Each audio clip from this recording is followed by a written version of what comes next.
Hello and welcome to Angry Andy Reviews and welcome to my action movie November endeavour. Today I'm going to be looking at Last Action Hero. Angry Andy. Angry Andy Reviews. Angry Andy. Angry Andy. Angry Andy Reviews. Angry Andy. Angry Andy Reviews. Angry Andy. Angry Andy Reviews. Angry Andy Reviews. Don't make me destroy you. Released in June 1993, directed by John McTiernan of Predator and Die Hard fame, no less, and starring Arnold Schwarzenegger, who at the time was continuing his colossal rise in star power. Last Action Hero is a comedy action film fantasy that satirises the action movie genre as a whole. It had everything going for it. It had promise, premise, and above all, that magnetic star power headliner. Arnold Schwarzenegger is Jack Slater, a Los Angeles police detective within the Jack Slater action film franchise. The Jack Slater franchise is huge and followed keenly by a young boy named Danny Madigan. Danny watches the Jack Slater films at his local rundown cinema, owned and run by Nick, who also serves as the projectionist for the cinema. One night, Nick gives Danny a mysterious ticket stub from the legendary magician Harry Houdini for a sneak preview of the upcoming Jack Slater 4 movie. During the film, the stub magically transports Danny directly into the movie and the world that Jack Slater inhabits. The action movie world, no less. As Danny tries to convince Jack of his predicament, he experiences every major action movie cliche you could think of in return. Wild car chases, excessive shootouts, hot babes, and villainous villains. Last Action Hero is really great in these moments. The chase sequences are even more outlandish than in any other action film you have seen, and the shootouts are comical and video game-esque in the extreme. Hi.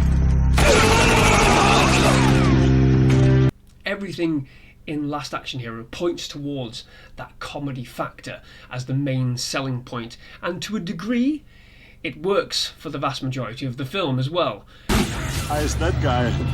Cone of phrase. Don't give up your day job. Arnold is assured and fun throughout, highlighting and enhancing his comedy outgoings in a very typical Arnold way. Similar to Stallone in Demolition Man, it serves as the opposing weight to the rest of the cast, except here the comedy is much more acute and in your face throughout.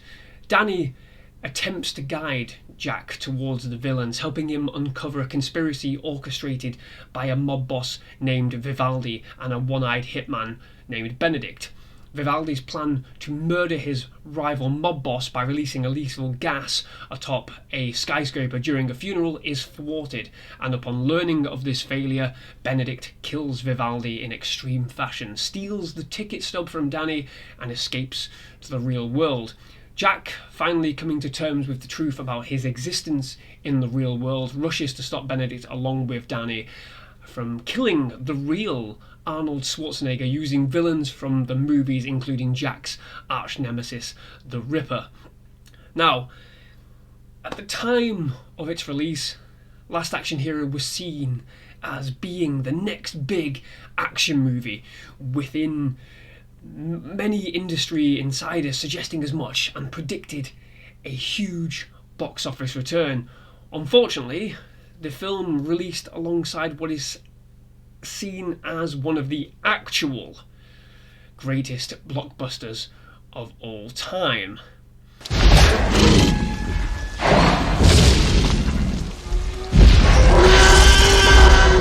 Boy, do I hate being right all the time. Yes, Last Action Hero debuted at number 2 in the box office behind Jurassic Park with a mere $15 million haul, finally ending its run with a worldwide total of just $137 million. It lagged behind Jurassic Park the entire way, and briefly fell behind Dennis the Menace here in the UK, if you can believe that, for 1 week. ever go. Couple this with scathing reviews, and The Last Action Hero was seen as an utter disaster. Last Action Hero is by no means perfect. In fact, I'd go as far to admit it's not even that good of a film. The satire is on point though throughout, but the majority of the film trundles through one set piece after another, and the sheer random elements that drop in and out feel utterly disjointed and haphazard on reflection.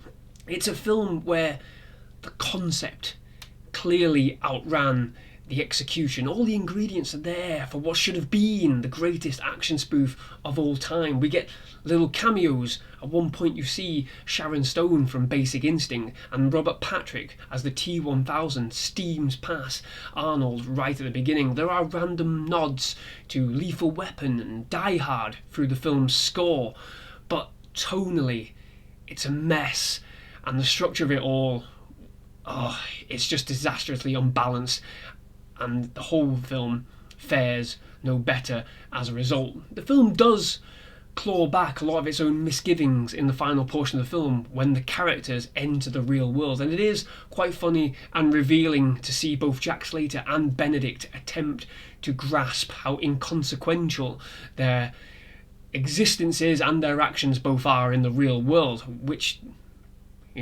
doesn't care what they do. But unfortunately the film gets locked into a corner due to the earlier setups, and it can't quite get out of that corner. Would it have been better if the movie had stayed in the movie world, or would it have been better if the film had, come to the real world a lot sooner? That's a question that I have pondered for a good while. Curiously though, Last Action Hero carries a strong, almost cult-like movie fan base, and it is certainly an interesting and complex marker in history for early 90s action movies due to its systemic failures both critically and commercially. One thing that you cannot take away though is the sheer unabashed absurdity of the entire film. The comic violence, the bizarre colour palette, the unmitigated absurdist nature of several elements of the film colliding on screen. I mean, the animated cat voiced by Danny DeVito. What is the point? Where does it come from? It doesn't matter, apparently. The annoying child actor. Again, when you compare Danny Madigan to Lex and Tim from Jurassic Park, there's only going to be one winner, really, isn't there? But there you have it. All of it points to a disaster that people should have seen coming, much like the Titanic. But oddly, it's somewhat enjoyable, especially when you need something so ridiculous, something that actually tries to have fun with its own referential style. Sure, Last Action Hero is not a great film. Heck, as I've said, it's not even a good film. But if you're an action connoisseur, then you may find an odd sense of enjoyment with it. There you go, Last Action Hero. A very strange film. No sequel for you. Very strange time for Arnie's career. But there you have it. This has been another review of part of my action movie November endeavour, as I said. If you like this video, please do like and subscribe to the channel. Until next time, bye bye.